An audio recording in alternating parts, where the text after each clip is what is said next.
ஜீ Tamil news நேயர்களுக்கு வணக்கம். பராசக்தி படம் வெளியாக உள்ள நிலையில இந்த படம் குறித்து பல்வேறு விஷயங்களை நம்முடன் பகிர்ந்து கொள்வதற்காக நடிகர் திலகம் சிவாஜி நலப்பேரவையின் தலைவர் சந்திரசேகரன் அவர்கள் இணைஞ்சிருக்காரு. அவர்கிட்ட பேசலாம். சார் வணக்கம். சார் வணக்கம்.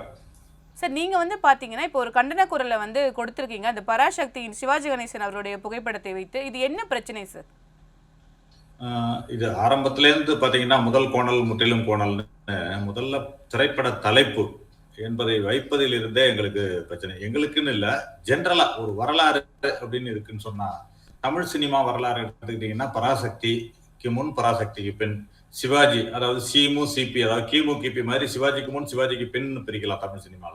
ஏன்னா 52க்கு முன்னாடி தமிழ் சினிமாலாம் எப்படி இருந்துச்சு, 52க்கு பின்பு எப்படி இருந்துச்சுன்னு பார்க்கணும். 52க்கு முன்பு உள்ளதெல்லாம் நான் குறைத்து மதிப்பிடல. ஆனாலும் அப்பொழுது இருந்த இந்த தமிழ் நடையிலிருந்து எல்லாம் பாடல்களே படங்களாக இருந்ததிலிருந்து மற்ற எல்லா விஷயங்களையும் பாத்தீங்கன்னா 52க்கு பிறகு ஒரு பெரிய புரட்சி ஏற்பட்டுச்சு அப்படின்னு சொல்லலாம். அது மட்டுமல்ல, அந்த தமிழ் சினிமாவிற்கு ஒரு பெரிய ஒரு கொடையாக தமிழ் கலைக்கே ஒரு அடையாளமான ஒரு சிவாஜி கணேசனை தந்த ஒரு திரைப்படம். அந்த வரலாறு இன்றைக்கு மறைக்கின்ற விதத்துல இன்னொரு அதே பெயரில் ஒரு திரைப்படத்தை எடுக்க வேண்டாம் என்று பல முறை வேண்டுகோள் விடுத்திருந்தோம், எச்சரிக்கை விடுத்தோம், அல்லது எல்லாம் ரெக்வஸ்ட் எல்லாம் பண்ணோம். ஆனாலும் இவர்கள் அதை மீறி அதையே செய்து கொண்டிருக்கிறார்கள். அதே பேர்ல படத்தை எடுத்துக்கிட்டு இருக்காங்க. முதல்ல ஒன்று.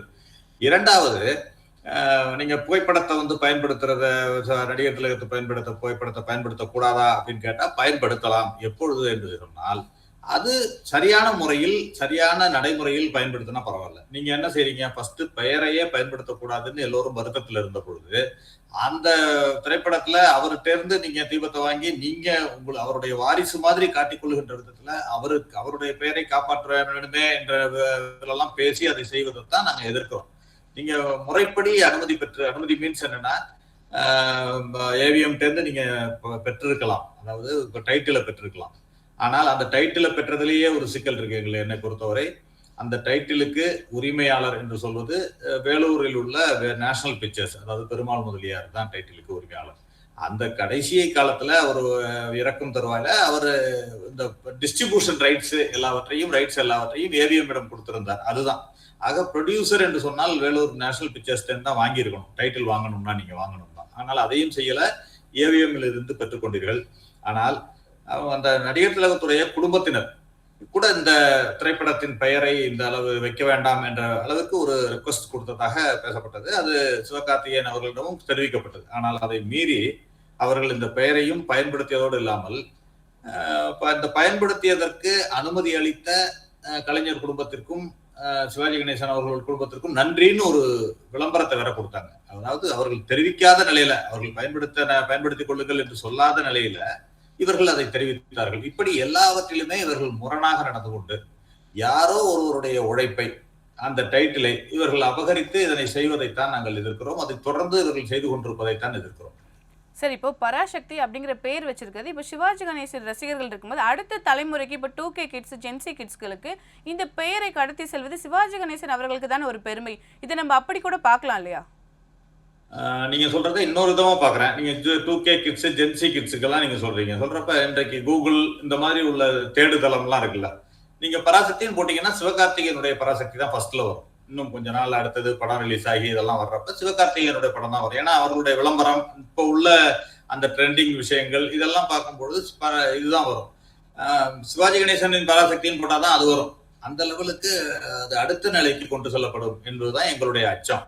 அதனால நீங்க என்ன பண்ணிருக்கலாம், நீங்க ஏற்கனவே ஒரு 90ஸ்ல ஒரு படம் வந்துச்சு, பராசக்தி என்ற பெயரில் ஒரு படம் எடுக்கிறதுக்கு முயற்சி பண்ணப்ப அதை ரெக்வஸ்ட் பண்ணி மீண்டும் பராசக்தி என்று வைத்தார்கள். அதே மாதிரி எதையாவது ஒரு பெயரை முன்னோ பின்னோ சேர்த்து இவர்கள் வைத்திருக்கலாம், பயன்படுத்தி இருக்கலாம். பெயரா இல்ல, பெயர் வைக்கிறதுக்கு விஷயமா இல்ல. நீங்க இன்னொன்று, அந்த பராசக்தி அதாவது 1952 வெளியான நடிகர் திலகம் நடித்த பராசக்தியின் கதைக்களம், கதை கரு இதெல்லாம் இந்த பராசக்தி என்ற தலைப்புக்கு மிகவும் பொருத்தமான ஒரு பெயராக இருந்துச்சு. அந்த நேரத்துல அது வைக்க வேண்டிய ஒரு பெயராக இருந்துச்சு.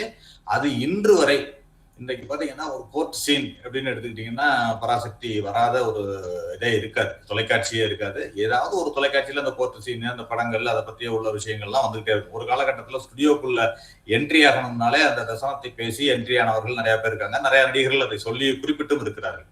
அப்படிப்பட்டது. அது மட்டுமல்ல, இன்னொன்று, அதுல இன்னொரு புரட்சியும் நடந்துச்சு. கலைஞர் கருணாநிதி அவர்களுடைய திரைக்க வசனம்.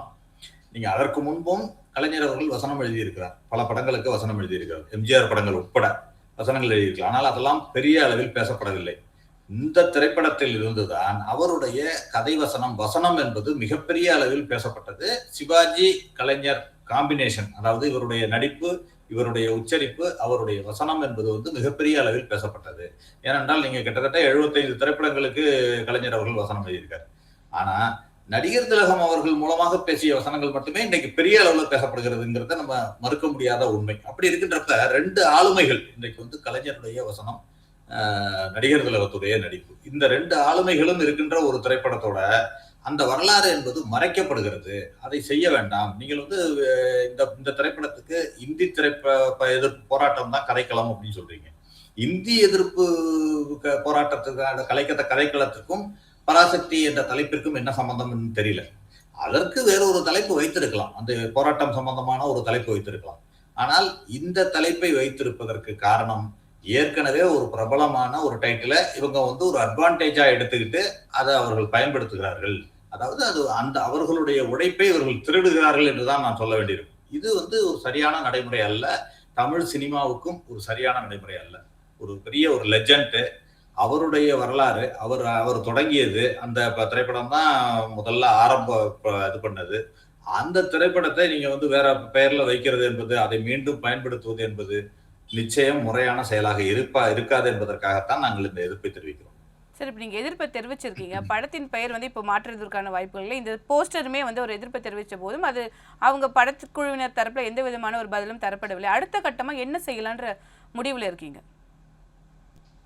இல்லை, எங்களுடைய எதிர்ப்பை தெரிவிக்கிறோம். அதற்கு பிறகு ரசிகர்களின் முடிவில் விட்டு விடுறோம். நாங்க வந்து இது ஒரு திரைப்படம் நன்றாக இருந்தால் அது ஓட போகிறது. ஏற்கனவே பார்த்தீங்கன்னா திருவிளையாடல்னு ஒரு திரைப்படம் வந்து பெயர் வச்சிருந்தாங்க.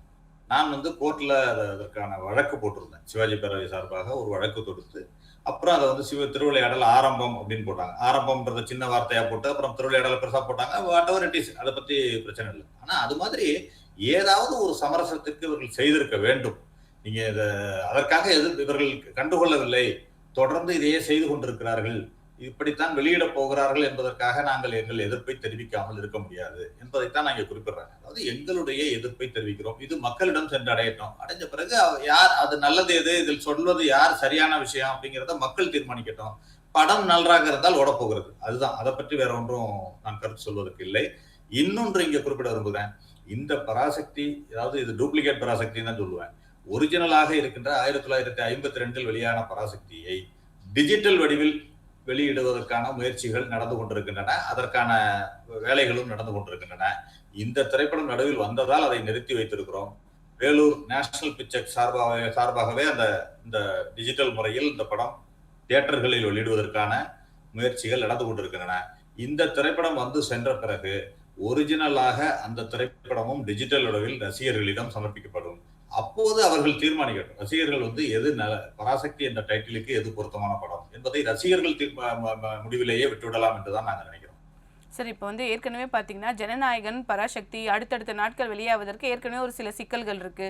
பராசக்திக்கு ஏற்கனவே ஒரு சில படங்களுக்கான சிக்கல்கள்லாம் இருக்கும்பொழுது இப்போ சிவாஜி நலப்பேரவை, சமூக நலப்பேரவையை கொடுக்கக்கூடிய இந்த அழுத்தமானது அவங்களுக்கு இன்னொரு அழுத்தமாக மாறிவிடாதா? அதை பற்றி எங்களுக்கு கவலை இல்லை. ஏன்னா அழுத்தமாக மாறி அவர்கள் மாறினால் நல்லது. நாங்க அழுத்தம் கொடுக்குறோம். இப்ப நீங்க வந்து எங்கள்கிட்ட கருத்து கேட்குறீங்க, என்னுடைய கருத்தை தெரிவிச்சிருக்கேன். நீங்க இது மாதிரி அழுத்தமா மாறிவிடாதான்னு கேட்குறீங்க. அவர்களுக்கு அழுத்தமாக மாறி அது ஏதாவது பெயரை மாற்றியோ அல்லது வேற ஏதாவது செய்தால் நல்லது. ஆனால் அவர்கள் செய்யவில்லை என்று சொல்லும் பொழுது அதுதான் ரசிகர்கள் மத்தியில் விட்டு விடலாம்ன்றது இருக்கும். நாங்க அதுக்காக சொல்லிவிடாமல் இருக்க முடியாது, கடந்து சென்று விட முடியாது. இவர்கள் செய்கின்ற விஷயங்களை எல்லாம் இவர்கள் அதாவது ஒரு நேர்மைக்கு மாறாக, மனசாட்சிக்கு விரோதமாக நீங்க டைட்டில் கூட நீங்க லீகலா நீங்க பண்ணிருக்கலாம். ஏன்னா நான் லீகலா போய் நான் கோர்ட்ல நின்னாலும் அவர்கள் லீகலாக நாங்கள் டைட்டிலை வாங்கிவிட்டோம் என்று ஆர்கியூ பண்ண போறாங்க. எங்களுடைய இது வாதங்கள் நிற்க போவதில்லை. ஆனால் ஒரு மனசாட்சி ரீதியாக அவர்கள் வந்து மாறலாக இதனை மாற்றி இருக்க வேண்டும் என்பதுதான் எங்களுடைய கருத்து. அதற்காக எங்களுடைய அழுத்தத்தை, எங்களுடைய குரலை ரசிகர்கள் மத்தியில் வைக்கிறோம். இதுதான் எங்களுடைய கடமையாக செய்து கொண்டிருக்கிறோம். அதற்காக அவர்கள் கண்டுகொள்ளவில்லை, தொடர்ந்து அதையே செய்து கொண்டிருக்கிறார்கள் என்பதற்காக நாங்கள் சும்மா கடந்து போய்விட முடியாது என்பதைத்தான் நான் தெரிவிக்கிறோம்.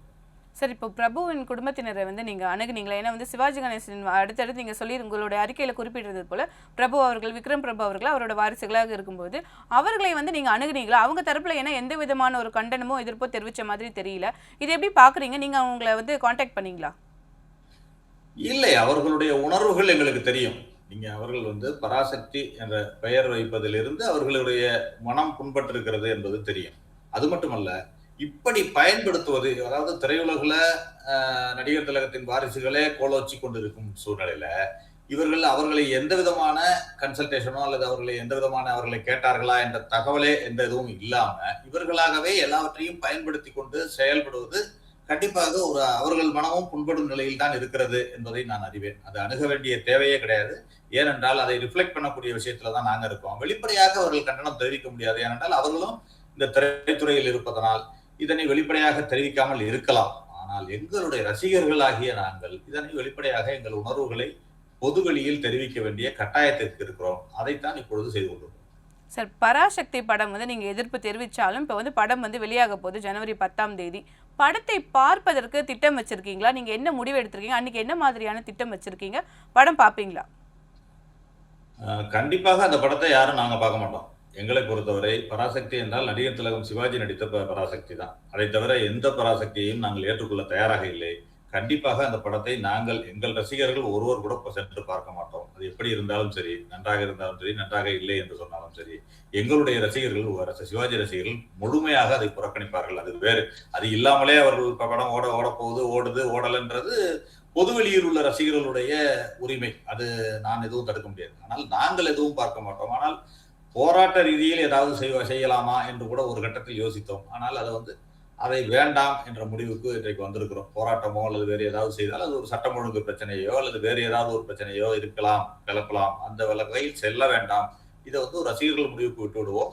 ஒரிஜினல் பராசக்தியை, இந்த டூப்ளிகேட் பராசக்தி முடிந்த பிறகு ஒரிஜினலாக நடிகர் திலகம் நடித்த 1952 புரட்சியை ஏற்படுத்திய அந்த பராசக்தியை டிஜிட்டல் வடிவில் ரசிகர்கள் மத்தியில் சமர்ப்பிக்கலாம் என்ற முடிவுதான் இன்றைக்கு உள்ள எங்களுடைய முடிவு. கண்டிப்பா சார். இவ்வளவு நேரம் என்னோட பல்வேறு கேள்விகளுக்கு பதிலளிச்சீங்க. நன்றி சார். நன்றி மேடம்.